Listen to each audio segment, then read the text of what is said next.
सत्य तथ्यलाई उतार्ने हाम्रो अभियान, निष्पक्ष पत्रकारिता हाम्रो पहिचान, खोज पत्रकारिताको अर्को नाम नेपाल टक। आदरणीय दर्शकबिन नमस्कार, म आनन्दपुर नेक्स्ट टेलिभिजनको विशेष प्रस्तुति नेपाल टकमा यहाँलाई स्वागत छ। नेपाल कम्युनिस्ट पार्टी नेकपा एमालेका पोलिट ब्युरो सदस्य तथा स्कुलिङ विभागका उपप्रमुख ईश्वरी रिजालज्यूलाई आज हामीले हाम्रो नेक्स्ट टेलिभिजनमा अन्तर्वार्ताको लागि बोलाएको छ। यहाँलाई कार्यक्रममा स्वागत छ। धन्यवाद। योभन्दा अघिल्लो अन्तर्वार्तामा तपाईँले मसँग एउटा कमिटमेन्ट गर्नुभएको थियो, नेकपा एस अर्थात् माधव नेपालहरूको समूह छुटेर गएर एमालेलाई केही पनि फरक पर्दैन, आउँदो निर्वाचनमा तपाईँले हेर्नुहोला हामी पहिलो दल साबित हुन्छौँ भनेर मसँग दाबी प्रस्तुत गर्नुभएको थियो। नेताहरूले बोलिने भाषा र व्यवहार त ती लागु हुँदाखेरि अलिक फरक हुँदो रहेछ कि जस्तो लाग्यो, किन भन्दा स्थानीय तहको निर्वाचनबाट तपाईँहरू चाहिँ दोस्रो दलमा दर्ज हुनुभयो नि, होइन र? यसलाई कसरी लिनुभएको छ? हामी जनमतमा पहिलो दल, नेतृत्वमा दोस्रो भयौँ। जनमत अहिले पनि नेकपा एमालेको 38 लाख छ, नेपाली काङ्ग्रेसको 37 लाख छ। तपाईँले भन्नुभएको कुरा नेतृत्व काउन्टमा हामी दोस्रो भएको हो। जनमत काउन्टमा नेकपा एमाले अहिले पहिलो पार्टी हो देशको। मान्नुहोस् एकछिन, यो निर्वाचन चाहिँ समानुपातिक, पूर्ण समानुपातिक जस्तो तरिकाबाट यो निर्वाचन लडेको भए यतिखेर यो देशको सबैभन्दा ठुलो पार्टी एमाले हुने थियो।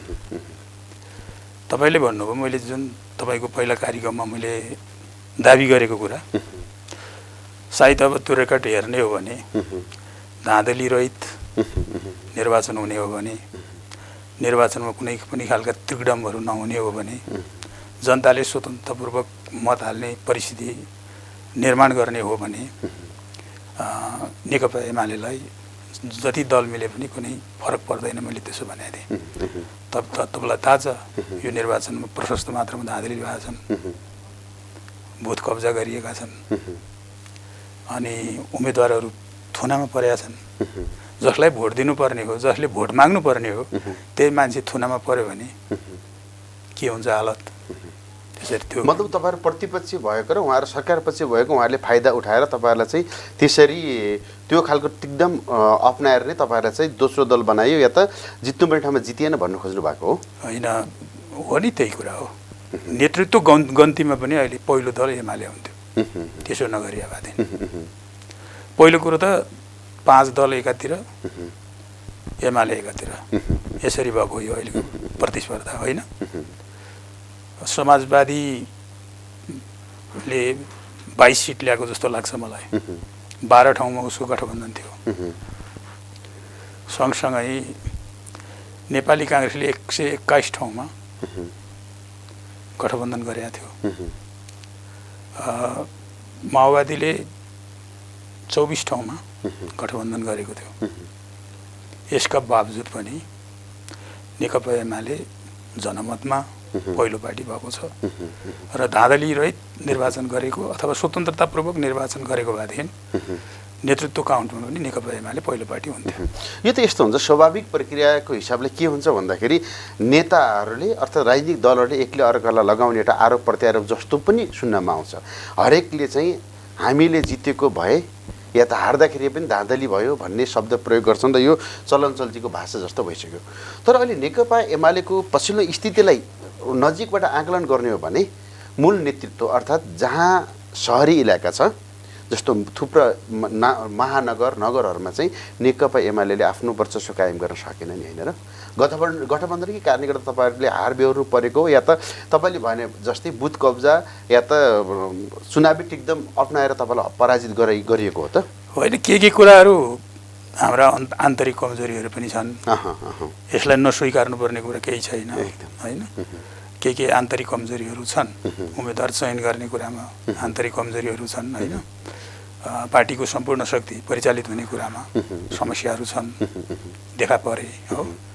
यसको बावजुदमा पनि मैले तपाईँलाई भन्न खोजेको कुरा समग्रतामा नेकपा एमाले जुन अहिले पोजिसनमा छ स्वतन्त्र निर्वाचन भएको भएदेखि शान्तिपूर्ण खालको निर्वाचन भएदेखि पहिलो दल हुने थियो। अब कुन कुन ठाउँमा हार्यो जित्योको प्रश्न भएन, पहिलो दल हुने थियो। कुनै वडा हार्यो होला, कुनै वडा जित्यो होला, कुनै महानगरपालिकामा जित्न सकेन होला होइन, तर मैले समग्रताको कुरा गरेको। 2-4 जना बदमासहरूको एकातिर वर्चस्व भयो र इमान्दार एकातिर हुँदाखेरि ती बदमासहरूले भनेकै कुरा साँचो भन्ने त त्यस्तो खालको मेसेज जाने भएन र त त्यो भनेलाई आधार मान्यो भने त होइन। अब यो जनता पनि सचेत हुँदै जान्छन्। जनतामा चाहिँ एउटा ठुलो जागरण आएको छ, लोकतान्त्रिक जागरण। आफ्नो प्रतिनिधि आफै चुन्ने होइन, चोइस गर्ने त्यो प्रकारको एउटा जागरण आएको छ जनतामा। थप जागरण आउँदै जान्छ होइन। निश्चय पनि आफूलाई हित गर्ने, देशका लागि हित गर्ने, लोकतन्त्रका लागि हित गर्ने, समानता न्यायका निम्ति भलो गर्ने दलहरू अन्ततगत जनताले छान्छन्, चुन्छन्, त्यसका प्रतिनिधिहरू छान्छन्, चुन्छन्। ढिलो चाँडो त्यो सिस्टम लागु हुन्छ भन्नुभएको। तर विगतदेखि मैले पनि निर्वाचन प्रक्रिया कतिपय हेर्दै आउँदाखेरि आजसम्ममा पछिल्लो निर्वाचनसम्म आइपुग्दाखेरि यस्ता घटनाहरू देखा परे कि जुन घटनामा चाहिँ सामान्यतया वडा अध्यक्षले पनि लाखौँ रुपियाँको मासु भात खुवाउनु पर्ने, लाखौँका रक्सीहरू बियर मासुहरू खुवाउनु पर्नेदेखि लिएर मतलब थुप्रै आर्थिक क्षति बेहोर्नु पर्ने, तैपनि पनि अन्ततगत चुनाव हार्नुपर्ने, जित्दाखेरि पनि बल्ल तल्ल तपाईँले भन्नुभएको जस्तो अनेक खालका टिकदम अप्नाएर मात्रै चुनाव जित्ने खालको स्थिति बन्यो। तपाईँको आफ्नो व्यक्तिगत हिसाबले तपाईँलाई आफैलाई आम मानिसले बुझ्ने पनि तपाईँ एउटा बौद्धिक स्तरको नेता, राजनीति गर्नु भनेको त जनताको सेवा गर्नु हो नि होइन र? त्यो लाखौँ रुपियाँ खर्च गरेर त्यो सत्तामा पुगिसकेको त्यो नेता त स्वतः भ्रष्टाचारी बन्ने नै भयो नि होइन र? आफ्नो खर्च पर्छ, आफ्नो लगानी उठाउनलाई पनि त्यो भ्रष्टाचारी बन्ने कारणहरू तिनै हो नि त। खैर, तपाईँले भन्न खोज्नुभएको राजनीति भित्र 3वटा कम्पोनेन्ट हुन्छन्: विचार, सङ्गठन। तपाईँ सत्तामा पुग्नुभयो भनेदेखि सेवा, सत्तामा पुग्नु भएन प्रतिपक्षमा बस्नुभयो भने जनताको पक्षमा सङ्घर्ष। सरकारमा पुग्दाखेरि चाहिँ सेवा, प्रतिपक्षमा बस्दाखेरि चाहिँ सङ्घर्ष, जनताको पक्षमा, जनताको आवाजहरूलाई चाहिँ बोलिदिने एउटा। र सत्ता पक्षबाट नजायज कामहरू गर्दाखेरि त्यसको खबरदारी गर्ने। तपाईँ विचारले के गर्छ भने तपाईँको चरित्र निर्धारण गर्छ, तपाईँको आचरण निर्धारण गर्छ, तपाईँको आदर्श निर्धारण गर्छ, तपाईँको स्वभाव निर्धारण गर्छ, शैली निर्धारण गर्छ, तपाईँको अनुशासन निर्धारण गर्छ विचारले। मानुष धर्म पनि एक खालको विचार हो। अघिल्लो दिनमा कुनै एउटा मान्छे हिन्दू धर्मलाई अवलम्बन गर्छ, उसको हिन्दूको व्यवहार हुन्छ। भोलिपल्ट धर्म परिवर्तन गर्यो, मानुष बुद्धिस्ट भयो भने अब उसले बुद्धिस्टको व्यवहार गर्छ। विचारले मैले अघि भनेका चिजहरूलाई निर्धारण गर्छ। त्यसरी निर्धारित भएका मान्छेहरूको सङ्गठन हुन्छ। अनि त्यो सङ्गठनका तागतबाट, बलबाट चुनावी प्रतिस्पर्धामा विजय हासिल गरिसकेपछि त्यही चरित्रका साथ उसले सेवा प्रवाह गर्छ जनतालाई। सत्तामा पुग्न सकेन भने पनि त्यही चरित्रका साथ, त्यही गुणका साथ, त्यही धर्मका साथ उसले चाहिँ सङ्घर्ष गर्छ। अब यसमा कमी भयो भने राजनीतिक प्रतिस्पर्धामा त जित्नु त पर्छ। अनि यसमा मैले अघिल्लोचोटिको कार्यक्रमहरू पनि तपाईँलाई मैले भनेको थिएँ होला, राजनीतिमा गण, गोल, गुण प्रयोग हुन्छ। गुण भनेको मैले अघि भनिएका कुराहरू हुन्। गण भनेको शक्ति, गोल भनेको पैसा। जब तपाईँ विचार शक्तिले आँक्न सक्नु भएन भने प्रतिस्पर्धामा चाहिँ विचार शक्तिले श्रेष्ठता साबित गर्न सक्नु भएन भने अनि ती चिजको प्रयोग हुन्छ। अब त्यो चिजको प्रयोग नगर्ने राजनीतिक शक्ति पनि कहिलेकाहीँ बाध्य हुन्छ, किनभने प्रतिस्पर्धामा अर्को शक्ति, प्रतिस्पर्धी शक्ति प्रतिद्वन्दितामा जसरी आयो त्यही ढङ्गले जवाब दिनुपर्ने बाध्य हुन्छ। त्यसले गर्दा अहिले तपाईँले भनेका चिजहरू चुनाव चाहिँ खर्चिलो भयो, भड्किलो भयो भन्ने कुरा चाहिँ ती चिजबाट निश्रित हुन्छ भन्ने मलाई लाग्छ। साधारणतः सरल भाषामा भन्नुपर्दाखेरि सुरुमा उसको बहुत ठुलो आदर्श हुन्छ कि, तर ऊ जुन हिसाबले राजनीतिक उसको पहुँच बढ्दै जान्छ, उसको हस्तक्षेप बढ्दै जान्छ, पछि ती व्यक्तिहरू पनि अन्ततः गएर ठुला भ्रष्टाचार काण्डमा फस्ने, सुरुमा मिठा कुरा गर्ने, लास्टमा गएर चाहिँ त्यो खालको स्थिति पैदा भएका पनि त थुप्रै उदाहरण छन् नि नेपालमा होइन र? त्यो मैले फेरि पनि मैले भने मान्छेको खास आदर्श हुन्छ। आदर्श सबैभन्दा ठुलो कुरा हुन्छ मान्छेको। अरू प्राणीहरूको, मान्छेभन्दा अरू प्राणीहरूको आदर्श हुँदैन। मान्छेको आदर्श हुन्छ अनि त्यो आदर्शलाई विचारले दर्शन दृष्टिकोणले निर्देशित गरेको हुन्छ। तपाईँ चाहिँ त्यो दर्शन त्यो दृष्टिकोणबाट निर्देशित भइरहनु भयो भने त्यो तपाईँको आदर्श मर्दैन, त्यो छवि मर्दैन। तपाईँको जे हो उद्देश्य हेर्नुहोस्, यसमा थपौँ म दृष्टिकोणले तपाईँलाई दिशा दिन्छ, पूर्व पश्चिम उत्तर दक्षिण कता जाने त्यो दिशा दिन्छ। सिद्धान्तले त्यो पूर्व पश्चिम उत्तर दक्षिण त्यो दिशाको कुन बाटो दिन्छ तपाईँलाई। त्यसलाई नीतिले, त्यो सिद्धान्तसँग जोडिएको नीतिले तपाईँको लक्ष्यलाई निर्धारण गर्छ। त्यस पछाडि कार्यक्रमले तपाईँलाई हिँडाउने काम गर्छ, गति दिने काम गर्छ, गन्तव्यमा पुग्नका निम्ति तपाईँलाई गति प्रदान गर्छ कार्यक्रमले। अनि त्यसमा कार्यशैली भन्ने हुन्छ, त्यो कार्यशैलीले तपाईँलाई सन्तुलित बनाउँछ। यो चिजको चाहिँ निरन्तर एउटा पोलिटिसियनले, एउटा राजनीतिक दलले वा त्यो दलमा संलग्न नेताले यो चिजलाई कन्टिन्यू गर्छ भनेदेखि मान्छे आदर्शबाट चित हुँदैन। पछाडि त्यो चिजहरू कन्टिन्यू नहुँदाखेरि अनि मान्छे आदर्शबाट च्युत हुने र उसले नैतिक पतन हुने विभिन्न खालका समस्याहरू देखा पर्छ। जस्तो तपाईँ आफै चाहिँ नेकपा एमालेको स्कुल विभागको एउटा विभाग नै सम्हालेर बसेको मान्छे, तपाईँले यति धेरै दार्शनिक कुरा गर्दै गर्दाखेरि अहिले विगतदेखि अहिलेसम्म हेर्दाखेरि कुनै पनि स्थानीय तह भन्नुहोस् या त सङ्घको निर्वाचन या त प्रदेशको निर्वाचन भन्नुहोस् कि पैसा खर्च नगरेर आदर्शले चुनाव जितेका नेताहरू नाम लिनुपर्ने कोही 2-4 जना भेट्नुहुन्छ? होइन, त्यस्तो नेताहरू नभेट्ने होइन। मैले अघि तपाईँलाई एउटा कुरा भने, यो प्रतिस्पर्धा हो। प्रतिस्पर्धाको निम्ति हाराहारीमा आउनुपर्छ। प्रतिस्पर्धामा तपाईँले मानुस एकछिनको लागि जित्नु त छ, मैले विकृत ढङ्गले जित्नुपर्छ भने होइन। यो मैले अहिले सोसाइटीको क्यारेक्टरको कुरा गर्दैछु, दलहरूको समग्र क्यारेक्टरको कुरा गर्दैछु। प्रतिस्पर्धामा तपाईँ प्रतिस्पर्धी हुनुभयो मेरो, प्रतिस्पर्धामा कुन साधन लिएर तपाईँ मेरो अगाडि खडा हुनुहुन्छ, मैले बाध्य भएर त्यसको सामना गर्नुपर्छ। मान्नुहोस् तपाईँले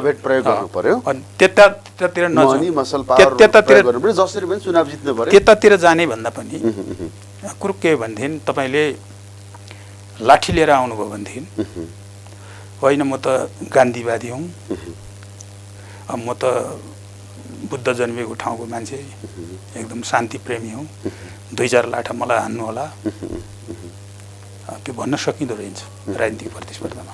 यसो भन्दै गर्दाखेरि यी सबै कुराले अब आगामी निर्वाचनमा अर्थात् अब सङ्घ र प्रदेशको निर्वाचन निकट भविष्यमा चाँडै हुँदैछ, सरकारले घोषणा गर्न बाँकी नै छ। यो निर्वाचनमा चाहिँ यी तपाईँले भने जस्तै कुराहरू लागू गरेर चाहिँ नेकपा एमाले आफ्नो चुनावी तयारी गर्दै हो त? होइन, बिल्कुलै। हामीले हिजै मात्र पनि हाम्रो जति जनसङ्गठनहरू छन्, 22वटा जनसङ्गठन छन्, हिजो उहाँहरू जनसङ्गठनका नेताहरू बोलाएर, अध्यक्षहरू बोलाएर, इन्चार्जहरू बोलाएर, त्यसका पदाधिकारीहरू बोलाएर एउटा पाठ्य सामग्री नै स्कुल विभागको तर्फबाट हामीले प्रस्तुत गरेका छौँ र उहाँहरूले पनि त्यसमा चाहिँ सुझाव दिनुभएको छ। अब त्यसलाई हामी इन्कर्पोरेट गरेर अब केही समय पछाडि, सायद मलाई लाग्छ यो असारको दोस्रो हप्तातिरबाट हामी नियमित क्लास चलाउँदैछौँ र त्यसमा वैचारिक कुराहरू, दार्शनिक कुराहरू, राजनीतिक कुराहरू हामी कार्यकर्ताहरूलाई सम्प्रेषण गर्छौँ, गरेर चुनावमा जाने तयारी गर्छौँ। हामी सम्प्रेषण जस्तो कि यस्तो हुन्छ कि तपाईँहरूले प्रष्ट भाषामा भनिदिनुहोस् कि जब जब चुनाव आउँछ त्यतिखेर चाहिँ विभिन्न खालका रणनीतिहरू अप्नाउनुहुन्छ, चुनाव सकिसकेपछि तपाईँहरूको सबै बोली बन्द हुन्छ। जस्तो कि अब तपाईँहरूले गएको कुरा छोडिदिउँ, आगामी दिनको योजना बताउनुहोस्। तपाईँले हिजो तपाईँले जनतालाई के दिनुभयो, कार्यकर्तालाई के दिनुभयो र अब तपाईँहरूले जनताले किन भोट दिने? पहिलो कुरा, जनतालाई हामीले जनताकै सहभागितामा जनतालाई फ्रिडम दिने कुरामा, राजनीतिक फ्रिडम, राजनीतिक स्वतन्त्रता दिने कुरामा जनताको सहभागितामा त्यो काम मेरो पार्टीले, मेरो दलले गरेको छ। त्यस पछाडि मेरो दलले, मेरो पार्टीले यो देशको सार्वभौमसत्ता, यो देशको चाहिँ अखण्डता, स्वाभिमान संरक्षणको लागि अरू दलभन्दा मैले तपाईँलाई यो जवाफै दिनु पर्दैन, यो तपाईँले पनि भन्न सक्नुहुन्छ। राष्ट्रियताको निम्ति, राष्ट्रिय स्वाभिमानका निम्ति नेकपा एमाले अगाडि छ भन्ने कुरो तपाईँले नै भन्नुहुन्छ। नेपाली जनतालाई जुन उनीहरू जनताको चाहिँ जुन स्वाभिमान प्यारो छ, नेपाली जनताको चाहिँ जुन राष्ट्रको अखण्डता प्यारो छ, यसमा नेकपा एमाले सदैव साथमा छ। अर्को सँगसँगै सत्तामा गएको बेलामा नेकपा एमाले अन्य दलहरूको तुलनामा विकास, समृद्धि, सामाजिक न्याय अरू दलको तुलनामा यो पार्टीले अब्बल रहेर काम गरेको छ। र भोलि हामी निर्वाचनमा पनि हाम्रा विशेष मुद्दाहरू यिनी हुनेछन्। हामी अब समाजवादको आधार निर्माण गर्ने भनेर हाम्रो महाधिवेशनले फैसला गरेको छ। हामी समाजवादको आधार निर्माण गर्ने कुरामा विगत हामी सरकारमा रहँदाखेरि मेरो पार्टी अध्यक्ष केपी शर्मा ओली सरकारमा हुँदाखेरि समाजवादका आधार निर्माण गर्ने कुराहरू धेरै प्रारम्भ भएको थियो, सुरुवात भएको थियो। र अहिले हामी त्यही अधुरा कुराहरू कोही हामीले सुरुवात गरेका छौँ, कोही बिचमा पुर्याएका छौँ, कोही कति त सम्पन्न नि गरेका छौँ। अब त्यही चिज लिएर हामी जनताको बिचमा जान्छौँ। फेरि जानुहुन्छ र आगामी निर्वाचनमा तपाईँहरूको चुनावी नारा नै त्यही भन्छ? होइन, त्यही हो हाम्रो समृद्धि, सुखी समृद्ध नेपाल, सुखी नेपाली। तपाईँ मान्नुहोस्, नेपाली विशेषताको समाजवाद त्यही, नेपाल समृद्ध होस् र जनता सुखी होस्। सुखी हुन्। आदरणीय दर्शक, यति बेला हामीले संवाद गर्दै गर्दाखेरि नेकपा एमालेको भूत, भविष्य र वर्तमानको बारे हामीले संवाद गरिरहेका छौँ। अहिलेलाई भने यो छोटो व्यापारिक विश्राम। नेपाल टक। यो छोटो व्यापारिक विश्रामपछि यहाँलाई पुनः स्वागत गर्न चाहन्छु। तपाईँले अघि भन्दै गर्दा चुनावी रणनीति सबै दलका आफ्नै हुने गर्दछन् र ती कतिपय लागु हुन्छन्, कतिपय चाहिँ नारामै सीमित रहने गर्दछन्। यसो भन्दै गर्दाखेरि अहिले तपाईँहरूबाट छुट्टिएर गएको नेकपा यसमा ठुलो गन्जागोल मचिएको छ। मन्त्रीहरूलाई चाहिँ सरकारबाट फिर्ता गर्न पार्टीले निर्णय गर्छ, फेरि मन्त्रीहरूले चाहिँ हामी छोड्दैनौँ भनेर रसाकसी चलिराखेको छ भनौँ न, होइन र? एकले अर्कालाई चाहिँ तल्लो स्तरको गाली गलौजमा नै उत्रिसक्नुभयो। त ती नेकपा यसबाटै मन्त्री भएका प्रेम आलेखज्यूको त झन् के कुरा गर्नु, उहाँले क्षुद्र खालको भाषा नै प्रयोग गरेर गाली गलौज गरेसम्म व्यवहार गरिसक्नुभयो। एकातिर नेकपा यसको चाहिँ किचलो मचिराखेकै बेला फेरि अर्कोतिर वाम एकताको ध्रुवीकरण फेरि हुन्छ। एमाले भित्र फेरि सबैजना एकीकृत भएर अगाडि बढ्छन्। माओवादी, एमाले र नेकपा एस एउटी बन्दैछ भन्ने पछिल्लो समयमा एउटा नारायण काजीले गएर केपी शर्मा ओलीलाई भेटेपछि यो राजनीति विरुद्धमा नयाँ तरङ्ग आएको छ। यसबारेमा तपाईँले भनिदिनुहोस् न, के हो? पहिलो कुरा त अहिले मन्त्रीहरूलाई फिर्ता गराउने माधव गौडको पार्टीको कुरा गर्नुभयो। उहाँले जे थिएन पद्धति प्रणाली नमान्ने मान्छेहरू, उहाँको साथमा भएका जो मान्छेहरू पार्टीको पद्धति प्रणालीलाई उल्लङ्घन गर्ने मान्छेहरूभित्रै पर्नुहुन्छ। तर उहाँले त्यही विषय उठाउनु भयो। तर चरित्र त्यही थियो र उहाँहरू एमालेबाट अलग हुनुभयो, फरक दल बनाउनु भयो। र उहाँहरूको चाहिँ चरित्र अहिले यस्तो देखा पर्नु कुनै अनौठो कुरा भएन, नौलो कुरै भएन। किनभने उहाँहरू त्यही हुनुहुन्थ्यो। पार्टी फुट्दाखेरिदेखिकै उहाँहरूको चरित्र हो, मतलब तपाईँले पहिलेदेखि उहाँलाई नजिकबाट चिन्नु भएको थियो? अनि स्वार्थ, त्योभन्दा पनि उहाँहरूको चाहिँ मन्त्री हुने ठुलो अभिलाषा थियो, चाहना थियो, इच्छा थियो। जीवनमा त्यो चाहना होला राजनीति गर्ने मान्छेहरूको लागि, तर चाहना हुँदाहुँदै पनि त्यो चाहना के गरी पुरा गर्ने? चाहना चाहिँ यस्तै गतिविधि भएर चाहना पुरा गर्ने, आफ्नो दललाई विभाजन गरेर फरक राजनीतिक पार्टी नेपाली काङ्ग्रेसलाई जिम्मा लाएर बुझाएर अनि 6 महिने 4 महिने मन्त्री हुने, यही हो त जीवनको लक्ष्य। राजनीति गर्दाखेरि यही चिजको लागि चाहिँ सोचेर यही चिजलाई लक्ष्य बनाएर त यो कम्युनिस्ट पार्टीमा त उहाँहरू लाग्नुभएको होइन होला। अहिले व्यवहारले त्यस्तो देखा पर्यो। सडकमा हुँदा चर्का नारा लाउने, चर्को आलोचना गर्ने, चर्को विरोध गर्ने, आफू त्यो कुर्सीमा बसेपछि चुपचाप भन्दैछु, जनताप्रति उत्तरदायी नहुने। त्यसकारण मन्त्रीकै लागि, पदकै लागि उहाँहरूले यो पार्टी विभाजन गरेको देखियो। अनि यत्रो पार्टी त विभाजन गर्नुभयो, आफू लागेर लामो समय आफू लागेर बनाएको एउटा पार्टी मन्त्रीको लागि विभाजन गर्नुभयो। एउटा अलि राजनीतिक रूपले भन्दाखेरि गुण धर्म नमिल्ने दलसँग मिसिएर उसलाई हर्ताकर्ता बनाएर त्यसको चाहिँ मन्त्री खानुभयो उहाँहरूले। अहिले त्यही मन्त्रीबाट चाहिँ निकाल्न खोज्दाखेरि किन निक्लिनुहुन्छ उहाँहरू? किनभने अर्को त उहाँहरूको उद्देश्य होइन, उद्देश्य त्यो प्रश्न हुँदैछ, त्यो लक्ष्य होइन उहाँहरूको। लक्ष्यबाट उहाँहरू च्युत भइसक्नु भएको थियो। मान्छे लक्ष्यबाट च्युत नभइकन दल फुटाउँछ? सम्भव छ त्यो चिज? तपाईँको लक्ष्यबाट च्युत नभइकन, तपाईँको आदर्शबाट च्युत नभइकन राष्ट्र फुटाउँछ, दल फुटाउँछ? दल फुटेका कारणहरूतिर गयो भने विषयवस्तु अर्कोतिर जान्छ र लामो विषयमा होइन। मैले यसमा मैले क्लियर गर्न खोजेको कुरा धेरै छताछुल्लो भइसकेका छन्। धेरै विषय बारेमा जनता, नेता, कार्यकर्ता प्रश्न भइसकेका छन्। दल किन फुटे, किन पार्टी फुट्यो भन्ने विषयमा होइन। यसमा दोस्रो सवाल थियो तपाईँको वामपन्थी फेरि एकताको कुराहरू अगाडि आएको छ भन्ने कुरा। अब म के ठान्छु भन्नुलाई भने वामपन्थी वा गैर वामपन्थी त्यो चरित्र र व्यवहारले निर्धारण गर्ने कुरा हो। त्यो तपाईँ मैले दावा गरिदिएर हुँदैन। म वामपन्थी हो भनेर हुँदैन, कम्युनिस्ट हो भनेर हुँदैन। त्यो व्यवहारले निर्धारण गर्छ त्यो। र अहिले उहाँहरूको व्यवहार के प्रकट भइराखेको छ यतिखेर? वाम भन्न मिल्ने छ र कम्युनिस्ट भन्न मिल्ने छ र?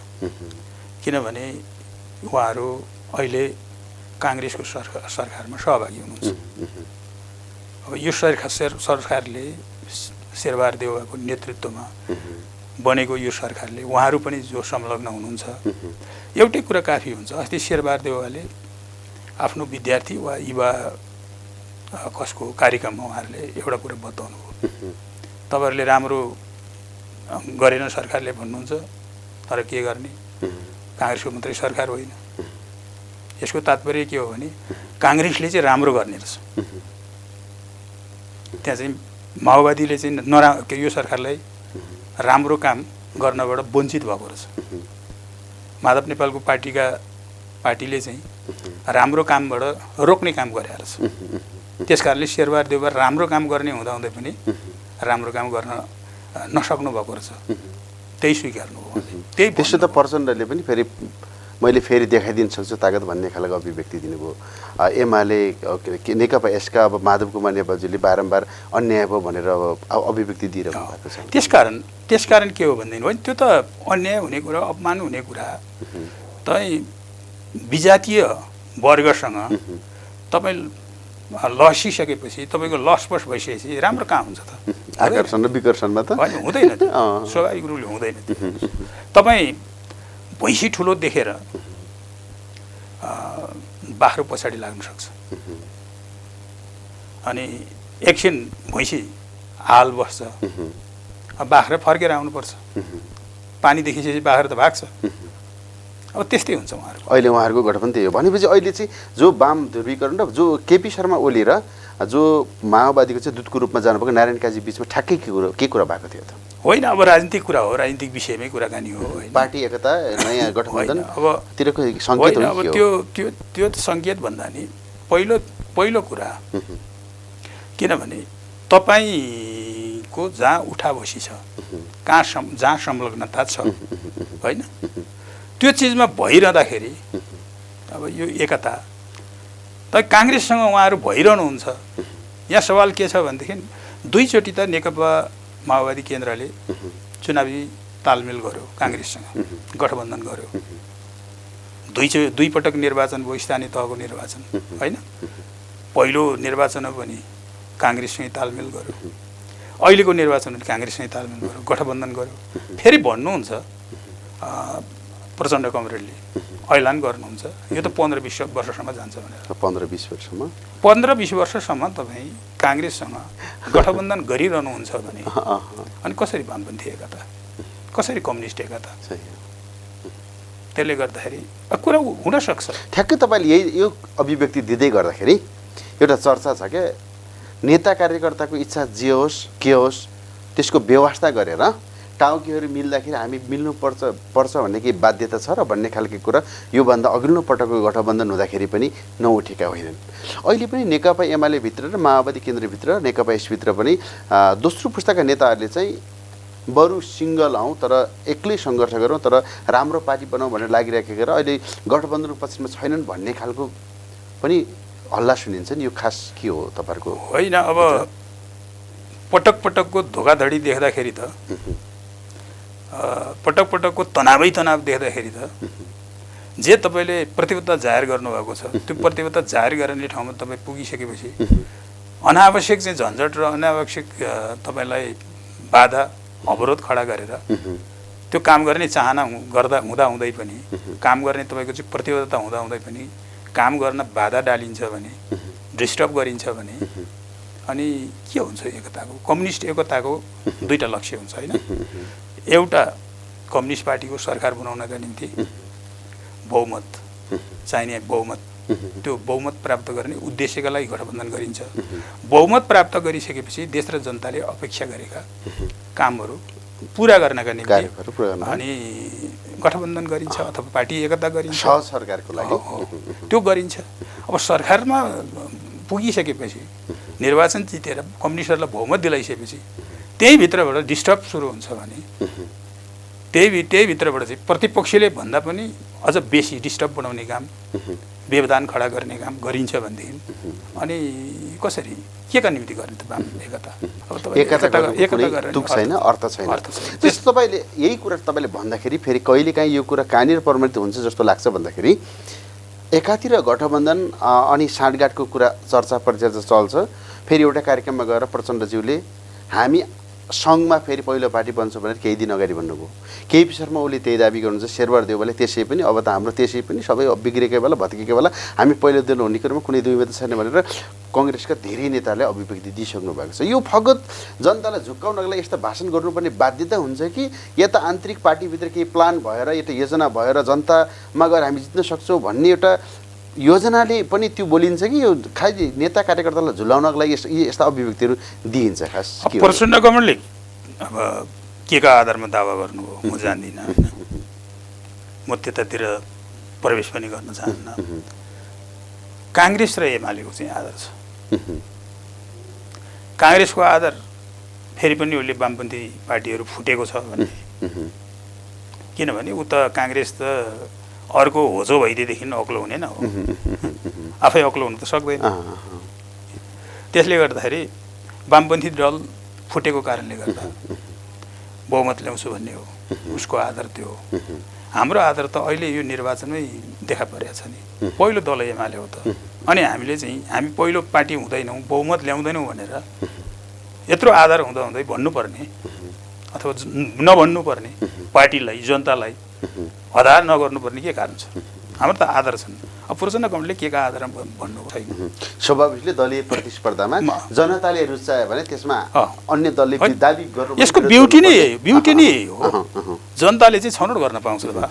त्यसले गर्दाखेरि यसलाई ठुलो विषयको रूपमा यस्तो पहिला पनि आएको साझा पार्टीहरू थियो होइन, साझा पार्टीहरू थियो, त्यसले पनि सायद त्यतिखेर तपाईँहरू मेरो संवाद भएको भए थियो तपाईँले यस्तै क्वेसन गर्नुहुन्थ्यो होला, तपाईँहरूलाई त अगाडि चुनौती छ नि भन्नुहुन्थ्यो, त्यस्तै सोध्नुहुन्थ्यो होला। अब अहिले उहाँहरू कहाँ हुनुहुन्छ देखिहाल्नु, रन्जु दर्शना उठ्नुभएको थियो, अब मन के भोट पाउनु भएको थियो, अहिले उहाँ कहाँ हुनुहुन्छ? त्यसकारण मेरो तात्पर्य के हो भन्नु होला भने यो चाहिँ मेरो अध्यक्षले बारम्बार भन्नुहुन्छ यो नेकपा एमाले यसो चुनाव लड्नका लागि यो गठन गरेको पार्टी होइन, यो त व्यवस्था परिवर्तन गर्नका निम्ति मानवता विरोधी व्यवस्था, राणा शासन, पञ्चायती व्यवस्था, त्यसलाई परिवर्तन गर्नका निम्ति बनाएको पार्टी हो। त्यसले गर्दाखेरि नि भन्दै गर्दाखेरि बारम्बार तपाईँ चाहिँ सचेत रहन्छ। अब मेरो कार्यक्रमको अन्त्यमा तपाईँलाई यो अन्तिम प्रश्न हुनेछ, पार्टी सङ्गठनमा लाग्दै गर्दाखेरि तपाईँको लामो जीवन तपाईँले राजनीतिमा लागेर व्यतीत गर्दै गर्दाखेरि स्वाभाविक हिसाबले तपाईँ चाहिँ भोलि मन्त्री बन्नु पर्ला, नेता मात्रै भएर हुँदैन होला होइन, त्यसको लागि मान्य बन्नु पर्ला, मान्य भएपछि मन्त्री बन्नु पर्ला, मन्त्री भएपछि फेरि अलि ठुलो मन्त्रालयको अपेक्षा होला, भोलि भविष्यमा गएर प्रधानमन्त्रीको अपेक्षा होला। आगामी निर्वाचनमा तपाईँलाई हामीले चुनाव लड्दै गरेको देख्न पाउँछौँ पाउँदैनौँ? होइन, त्यो अपेक्षा त्यो स्वाभाविक हुन्छ कार्यकर्ताहरूको, नेताहरूको होइन। दुईवटा कुरा, अब एउटा राजनीतिमा लागिसकेपछि पार्टीभित्र एउटा हैसियतको मान्छेले अपेक्षा गर्छ, त्यो हैसियतबाट पार्टी निर्माणमा योगदान गर्छु भन्ने अपेक्षा हुन्छ होइन। दोस्रो चिज भनेको पार्टी सत्तामा पुगिसकेपछि सत्ताको हैसियतबाट जनताको सेवा गर्छु भन्ने अपेक्षा पनि हुन्छ। त्यो हरेक व्यक्तिमा भएको जस्तै मसँग पनि हुन्छ होइन।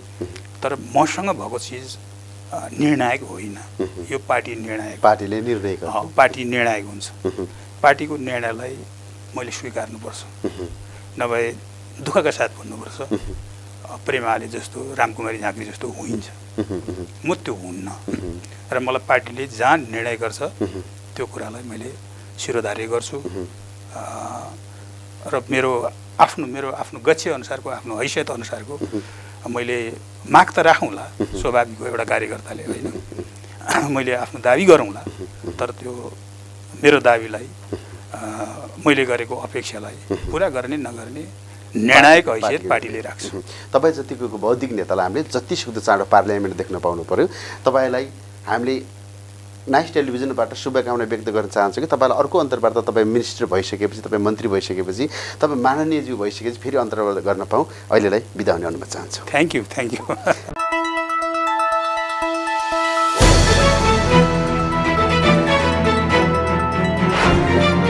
सत्य तथ्यलाई उतार्ने हाम्रो अभियान, निष्पक्ष पत्रकारिता हाम्रो पहिचान, खोज पत्रकारिताको अर्को नाम नेपाल टक।